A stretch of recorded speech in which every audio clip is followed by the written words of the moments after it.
Hey, welcome into the House of L podcast. I'm Laurence Holmes. Thank you so much for hanging out on the pod today. I know it's a little bit of a weird venue for me to be doing the podcast from. I am at Circa with the show. We are having a blast down here in Las Vegas. This place is amazing, as you can probably tell from the room that I have. It is spectacular, and we are doing our best out here to enjoy it, even though we have seen what the Bears look like.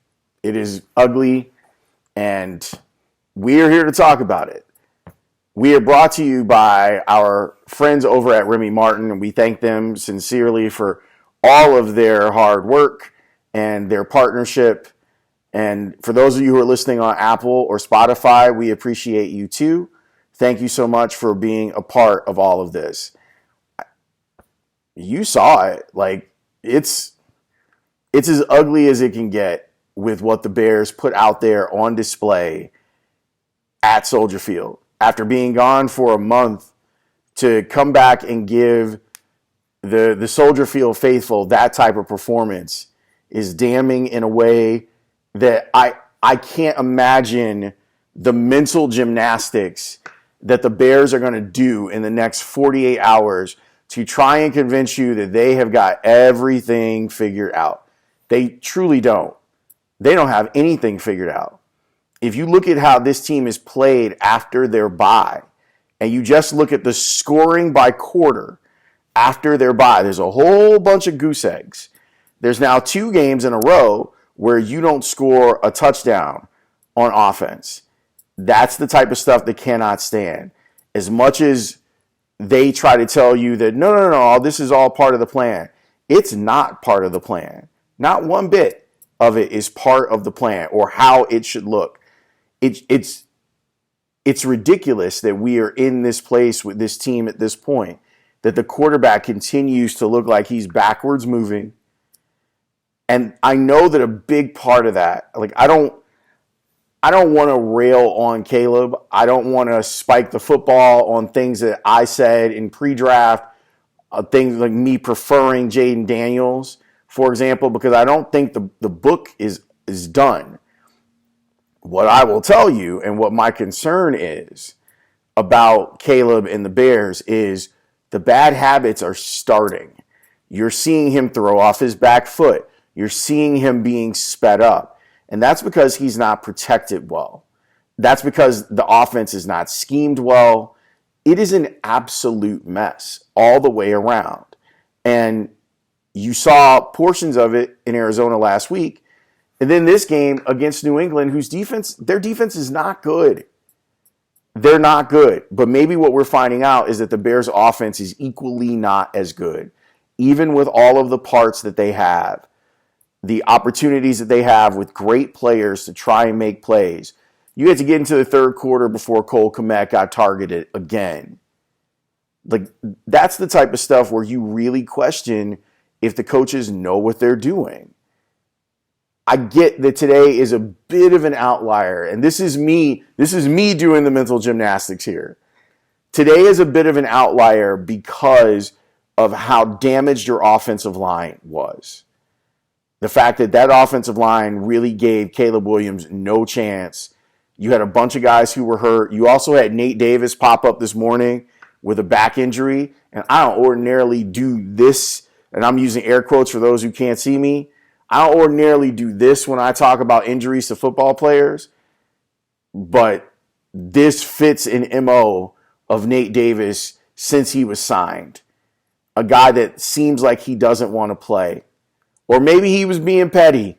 Maybe he's like, oh, now y'all need me, right? Oh, my back is real tight right now. I got these spasms. I can't get rid of them. Maybe that's what's going on. But I know that they have failed Caleb Williams in a way that might be difficult to recover from. That's where I'm at right now.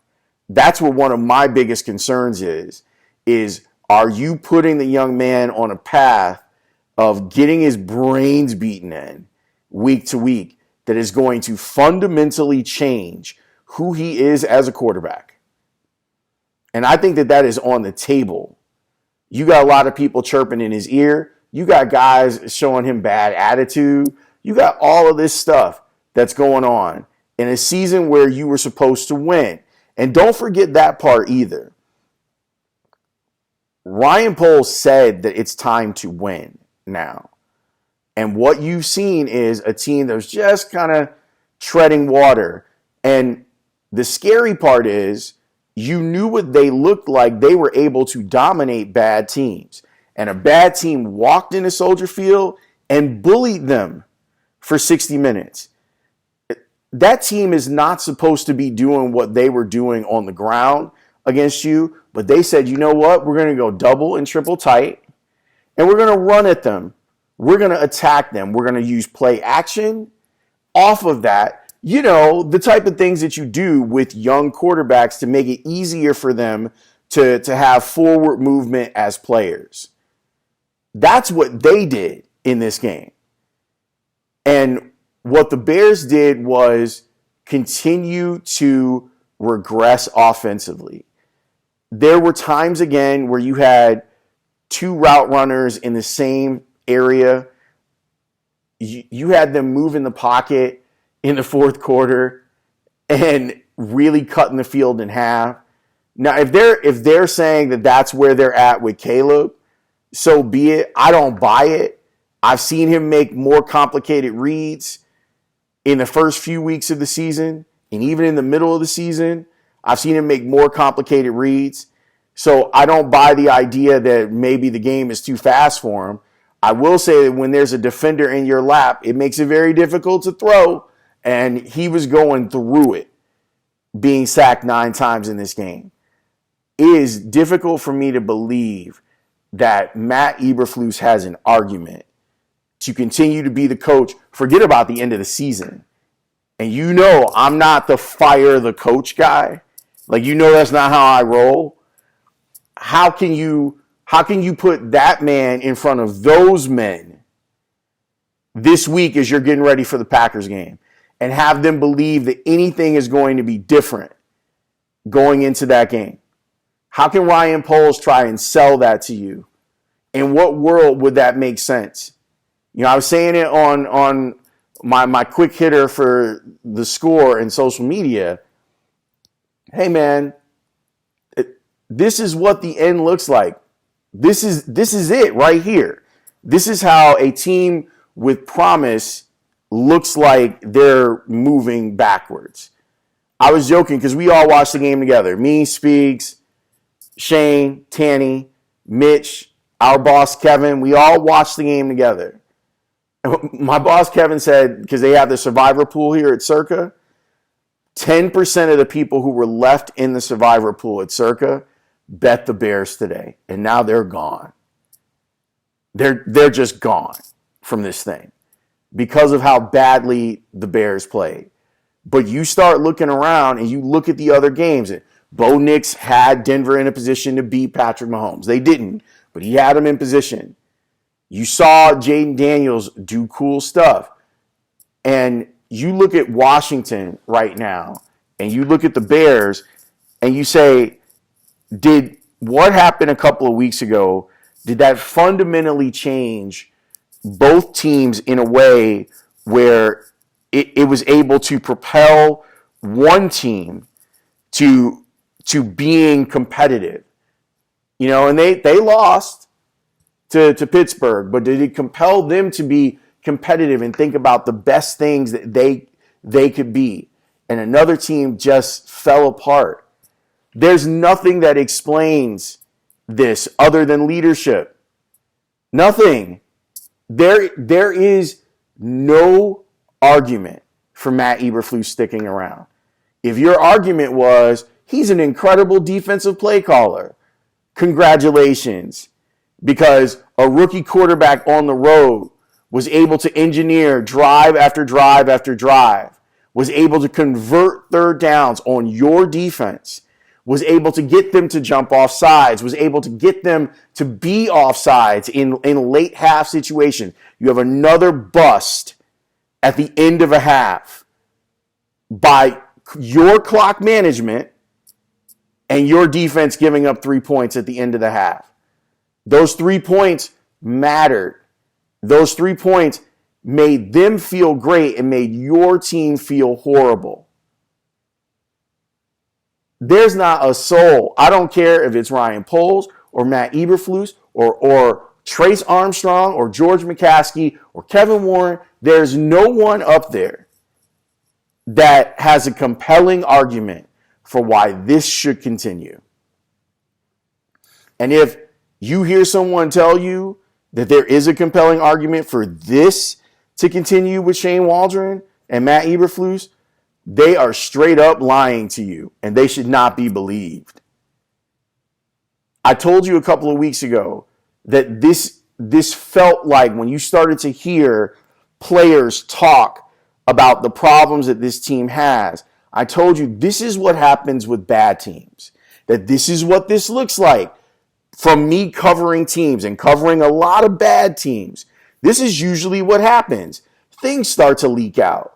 And in this case, it wasn't even leaking out. It was guys talking with their chest about the problems that they're having with this coaching staff. Stuff that doesn't make sense. You go back to the game in Jacksonville and Stacey Dale's reporting about Shane Waldron not having a first 15. And you had people trying to alibi for him then too. Oh, well, it's not that weird. Every player, every single player that we talked to told you that that's not the way that that's done. Every one of them, including the ones on the Bears. And they made some changes, and they had a couple of bad teams to work some of their problems out against, and they came out victorious. And now they have another bad team that they play, and what did they do? Dribbled it down their legs. That was embarrassing. Let's call it what it is. That was an embarrassing display of football in all 3 phases. But the fact that your offense has zero identity and cannot protect the most valuable part of your franchise is crazy. On Friday, I talked with Olin Kreutz about this, and I said, isn't this the type of week where you just say, hey, we're going to put 2 tight ends, 3 tight ends out there, and we're just going to try and run the ball? That's what you would think would happen, is that you're just running the ball. Nope. And they continue to do stuff that's a little too cute. They don't have the necessary offensive toughness, whether you want to talk about that being physical or mental, to compete in this league. And seeing them not be competitive against that team is frustrating as all hell. So, again, my focus now, because I'm not someone who believes in punting on seasons. I really don't. And I think that's what the Bears have kind of done, and it frustrates me, to tell you the God's honest truth. You made a colossal mistake in hiring Shane Waldron. And you haven't figured out how to steer out of it. You may have made a colossal mistake hiring Matt Eberflus, then staying with Matt Eberflus. And if some of the reports that Adam Rank was out here talking about, oh, well, they're not going to fire him at the end of the year, then you've doomed yourself to being this. There's not enough. If he was the 2000 Ravens or maybe the 85 Bears, there would be enough good defense on this team for me to believe that guy's good at his job. And this Bears defense has a lot of talent on it. They're not even able to overcome where this team is at right now. There are no answers. Last week in Arizona, that's what Matt Eberflus was talking about, trying to find answers. He has no answers. His answers are all cosmetic, like his haircut and his beard. There's nothing there. It's an empty suit, a vessel with no creativity, no ideas, and a record of bad hiring. Whether we're talking about coaches being fired because they're HR issues or they don't know what they're doing. The fact that you spun the wheel of possible offensive coordinators and this is what you came up with for your rookie quarterback who's going to be here for years and years and years says a lot. And if you want to connect the dots and the fact that He's also represented by Trace Armstrong, just like Matt Eberflus, just like Ryan Poles, just like Luke Getsy. Be my guest. And if that's how your hiring practices are going, then I start looking at some other things. I start looking at Ryan Poles and his choices. I think 9 weeks ago, Ryan Poles' approval rating was really high. Maybe as high as we've ever seen a Bears GM who hadn't won anything, coming off of 2 horrible losing seasons. You start looking at all of those choices that he's made differently because he's gotten the head coach part wrong consistently. He's now gotten the offensive coordinator spot wrong consistently. And he is on the road. I'm not going to say that it's a wrap for Caleb because I think that he's too talented. He is on the road to ruining the quarterback, and it should not be allowed. There's a lot of questions and not a lot of answers at Hallis Hall. And that's all I'm going to say. We'll get back after it tomorrow morning, but you know what the business is. This is trash. And they deserved your boos today. They deserve your derision. They deserve what's getting ready to happen to them tomorrow on the score.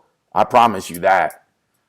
They have earned it and continue to earn it while they look for answers. I appreciate you listening and watching. Thanks to Remy Martin for their great partnership on our YouTube page. If you're not on YouTube, you can check out the room that I have at Circa. It's pretty awesome. I've enjoyed it. I am looking forward to getting home, though. And there's a lot to do when I get home with this Bears team for sure. I'll talk to you next time.